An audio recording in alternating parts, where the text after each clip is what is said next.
ini beberapa materi saya tentang pendataan. Yang ini saya pikir tidak perlu terlalu dipersoalkan. Saya cuma mau lihat seperti apa sih pendataan itu sebenarnya. Ini yang terjadi kalau kita bicara tentang pendataan sebenarnya. Kenapa harus dilakukan dan apa sih namanya pendataan itu? Ini nanti Bapak Ibu silakan baca saja. Saya tidak usah menjelaskan di sini.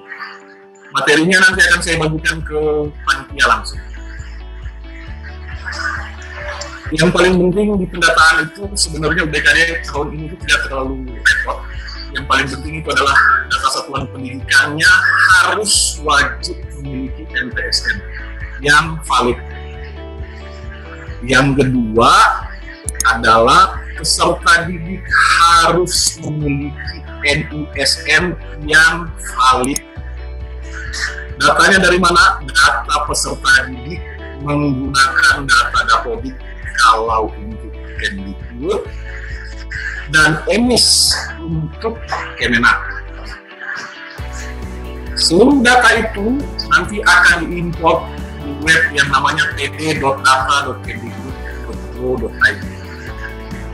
Ya, metode pendaftarannya nanti juga sudah dirubah. Kalau tahun-tahun sebelumnya di UNBK kita menggunakan teknik unggah-unggah dan harus di-download di EZ-nya kemudian di-upload lagi. Sekarang tinggal sistem tarik dari web dulu, nanti tinggal sistem tarik. Siapa yang bisa melakukan penarikan data? Penarikan data bisa dilakukan oleh satuan pendidikan, oleh dinas kabupaten kota atau dinas provinsi. Ini adalah yang nanti bisa menarik data, ya. Yang dibutuhkan peserta didik kelas menengah. Jadi kalau SDMI itu kelas 4, sekarang ini tahun depan dia kelas 5. Yang SMP MTS itu kelas 8. Yang SMA MA-nya itu kelas 11. Ya, itu yang kita butuhkan. Secara garis besarnya saja ya Bapak Ibu.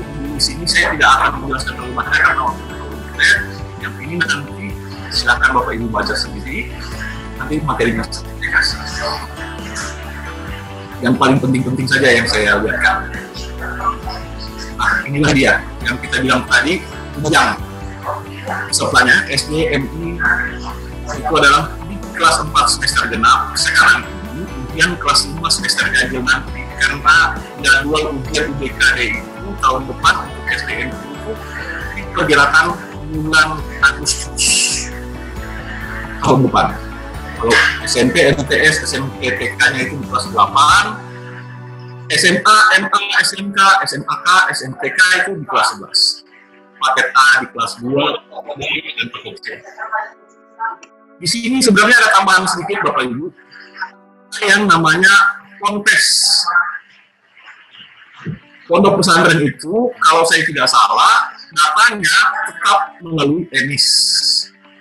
Ya, untuk mereka itu nanti masuk di paket C kalau untuk jenjang SMA-nya. Nah, kalau paket C mereka akan ujian kesetaraan. Ujian kesetaraan itu artinya hasil dari UBKD nanti itu merupakan hasil ujian pribadi mereka. Kalau mereka tidak lulus, berarti mereka dianggap tidak setara. Yang khusus paket C. Ini ada di data peserta didik. Apa saja sih yang dibutuhkan UBKD nanti yang harus dilengkapi di EMIS misalnya? Yang harusnya nama siswa, tempat tanggal lahir, nama orang tua, jenis kelamin, agama, silakan dibaca. Nanti akan kita jelaskan di tanya jawab apa maksudnya ini.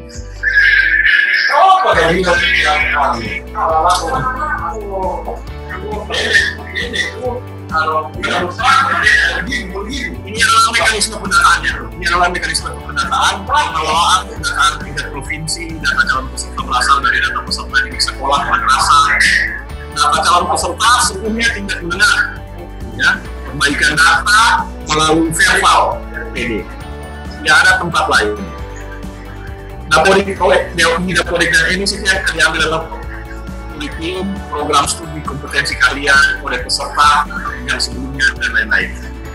Ini masih sama dengan tahun-tahun kemarin. Ada yang berbeda lagi di UNBKD nanti. Jadi karena seluruh siswa itu tetap harus masuk, tetap harus dibikinkan datanya harus fix.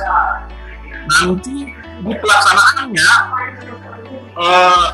UBKD itu hanya membutuhkan 45 orang siswa di tingkat NA plus 5 cadangan, jadi total 50 peserta. Mereka hanya membutuhkan 50 peserta. Jadi tidak semua kelas 8 itu atau kelas 11 itu masuk ke menjadi peserta. UBKD hanya membutuhkan 45 peserta. Pertanyaannya, kalau ada sekolah yang siswanya cuma 30 misalnya di tingkat NA, itu artinya seluruh kelas 11-nya itu akan masuk menjadi peserta. Tapi kalau misalnya M1 yang kelas 8, kelas 11-nya berapa orang? 130 ya. Itu nanti siswanya yang sampling adalah 45 orang saja, plus 5 orang cadangan. Samplingnya siapa yang lakukan? Sampling dilakukan oleh provinsi, khusus NA. MTS akan dilakukan sampling oleh kabupaten kota. Sampling berdasarkan sistem.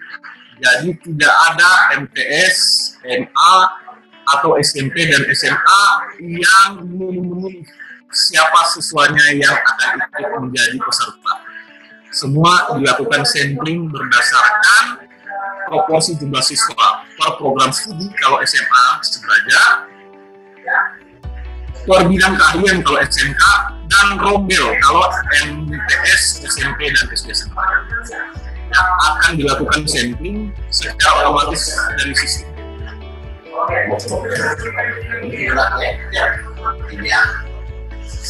Ini tadi yang menjadi pembahasan teman-teman. Mari kita lihat tanggal pelaksanaannya, jadwal pendataannya. Yang paling pentingnya adalah ingat, ini pegangannya kita semua nih sekarang. 30 Desember proses input data calon peserta AKM. Tapi tanggal 30 Desember ini semua data harusnya sudah selesai. Untuk EMIS harusnya ini sudah selesai semua. Jadi di posisinya EMIS di data tanggal 30 Desember harus sudah selesai, sudah harus masuk di pd.data.kemdikbud.go.id. Jadi tanggal 30 Desember karena 15 Januari proses sampling dan cetak DNS itu sudah kita lakukan di 15 Januari. Setelah itu tanggal 31 Januari ada proses nomor peserta cetak DNP dan distribusi. Di 31 Januari ini kalau kita sudah mencetak DNP, kita sudah proses nomor pesertanya, itu berarti semua sudah selesai, tidak boleh lagi ada perubahan di 31 Januari. Ya, 15 Februari itu adalah pemeliharaan data, 16 Februari juga adalah pemeliharaan data. Ini tanggal-tanggal yang penting yang harus kita perhatikan bersama. Di 31 Januari ini nanti semua sudah selesai, tapi ini proses sekarang EMIS harusnya bisa selesai sebelum 30 Desember. Karena kalau kita masuk Januari, kita akan narik data sudah ini prosesnya. Nanti saya pikir ini yang penting-penting dari saya. Nanti saya akan dikasih waktu 15 menit ya. Nanti kalau mau ada tanya jawab tentang ini, nanti saya stay saja di sini. Insya Allah saya bisa terus menemani teman-teman sampai ke akhir.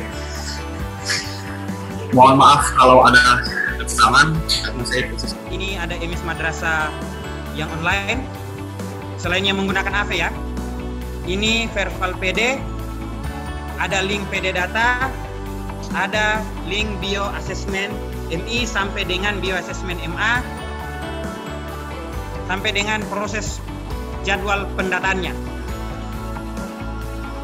Kami lebih memfokuskan untuk proses integrasi data di aplikasi Verval PD, PD data, bio assessment, MTS, MI, MA. Untuk emis nanti setelah materi ini, dan akan dilanjutkan dengan Pak Sarif tentang prosesnya.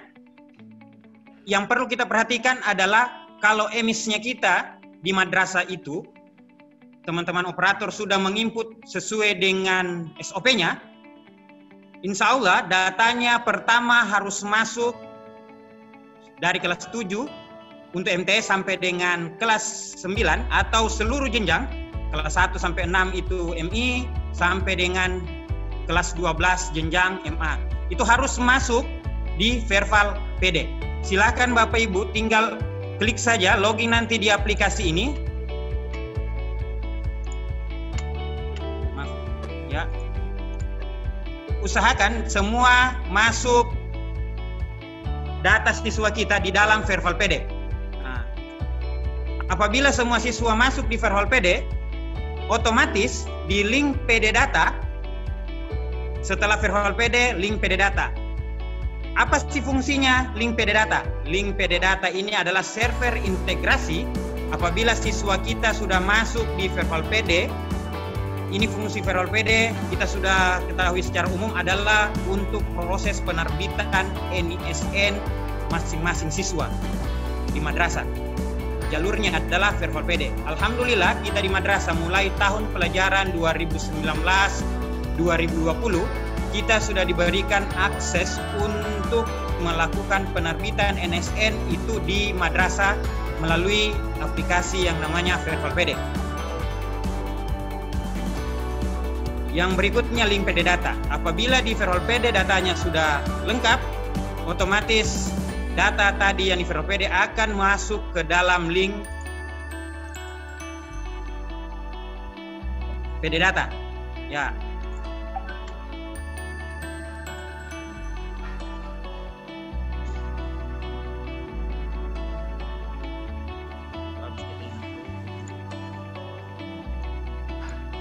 Akan masuk di link PD data. Ini sekilas saya masuk login untuk di PD datanya untuk memberikan gambaran ke teman-teman admin di kabupaten dan di teman-teman operator di tingkat madrasah. Kita login di dalam aplikasi PD data. Setelah di PD data di Verval PD itu semua lengkap datanya, insya Allah di PD data ini akan masuk. Ya, ini salah satu madrasah di Sulawesi Tengah yang menjadi sampel. Sekarang yang menjadi kendala kita di madrasah adalah proses integrasi data emis ke Verval PD itu di semester ini belum masuk, belum secara utuh masuk di dalam Verval PD dan PD data. Ini tugas kita bersama. Nanti bagaimana setelah sosialisasi ini data itu bisa masuk semua di Verval PD, kita melakukan proses sinkronisasi dari emis menuju ke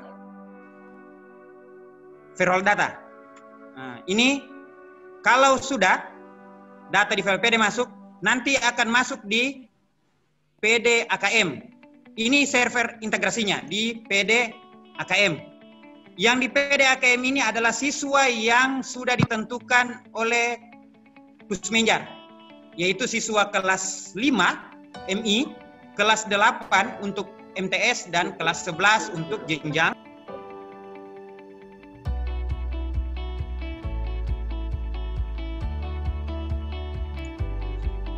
Ini yang masuk di data peserta di PD AKM ini adalah siswa kelas 5 untuk MI, kelas 8 MTS, dan kelas 11 untuk jenjang MA.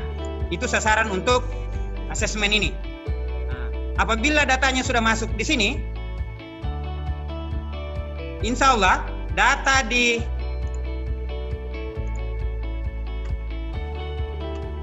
bio assessment ini tinggal diklik saja bio assessment. Ini contoh bio assessment untuk jenjang MTS, Bapak Ibu. Untuk MI nanti akan dibagikan akunnya. Ini untuk jenjang MTS.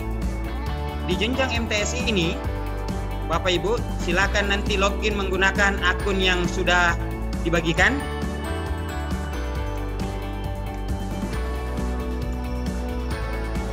Di aplikasi bio assessment ini,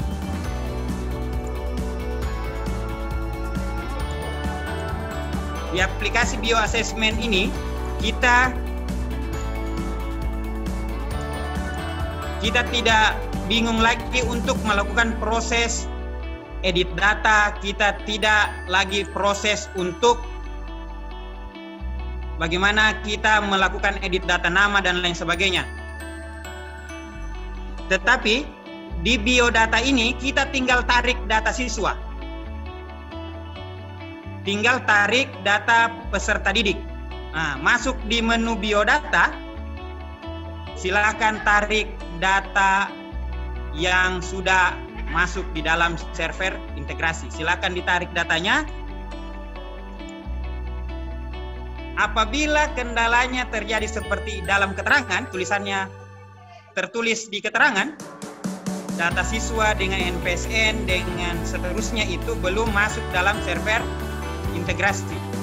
Kita tidak perlu bingung, tidak perlu risau, karena datanya itu belum disinkron dari EMIS ke Verval PD. Ini tugas kita bersama, bagaimana data di EMIS itu kita lakukan validasi secepatnya, setelah itu kita konfirmasi, kita Verval, kita sinkron dan menuju ke Verval PD, dan di Verval PD setelah kita cek di Verval PD NISN-nya dan akan masuk di aplikasi biodata. Di aplikasi biodata ini yang wajib adalah setelah kita sinkron nanti akan muncul datanya di biodata peserta.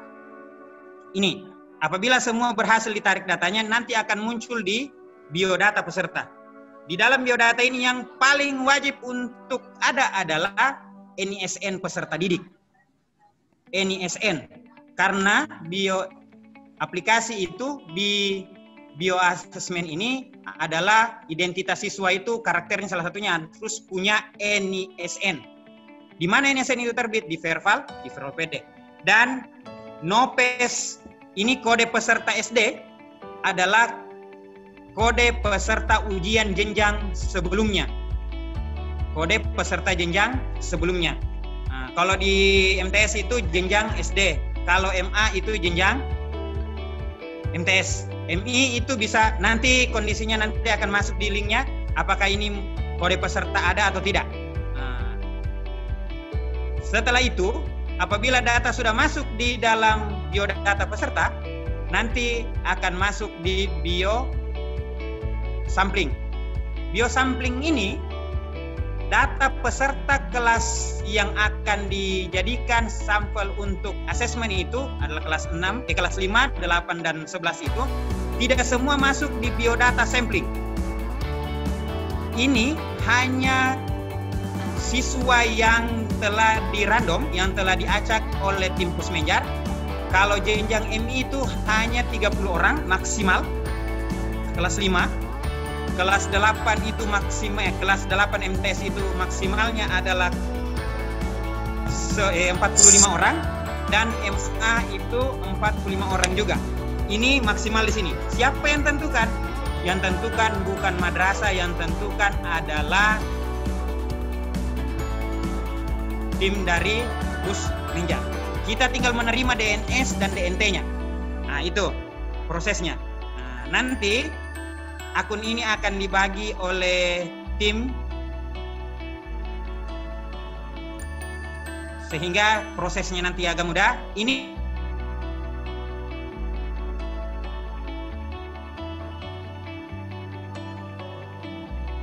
kita tinggal di bio assessment ini semua aman, prosesnya yang di PDAKM insya Allah di proses bio data aplikasi bio assessment ini akan aman. ini sudah kami siapkan. Nanti proses bagaimana sampai masuknya sampai di VerPD itu akan dibahas di teman-teman narasumber di MIS Madrasah. Kami fasilitasi bagian aplikasi bioasesmennya. Ini bioasesmen intinya terima beres datanya selama data di server integrasi itu aman dan MIS juga aman. Nanti link ini akan kami bagikan di chat. Kami bagikan dengan koordinator kabupaten kota. Apabila nanti ada kendala dalam proses pendataannya, silakan di tim-timnya sudah ada, tinggal dihubungi saja. Dan sekedar menyampaikan karena Pak Sarif ini mungkin belum masuk di Zoom, karena beliau juga sedang memonitoring pelaksanaan asesmen simulasi SSB jenjang MTS dan jenjang SMP MTS dan MI SD. Perlu kami sampaikan bahwa proses pendataan itu dimulai dari tanggal 30 Desember, tarik data masuk di dalam di VerFalPD dan sampai dengan server integrasi sampai dengan tanggal 15 Januari penerbitan, 31 Januari, finishnya adalah di tanggal 16 Februari 2012. Sudah ada timeline pekerjaannya. Mungkin ini saja, nanti kita diskusi di tanya jawab. Pak Andi, sekian. Akhirul kalam. La muafiq illa aqwamit thoriq. Assalamualaikum warahmatullahi wabarakatuh.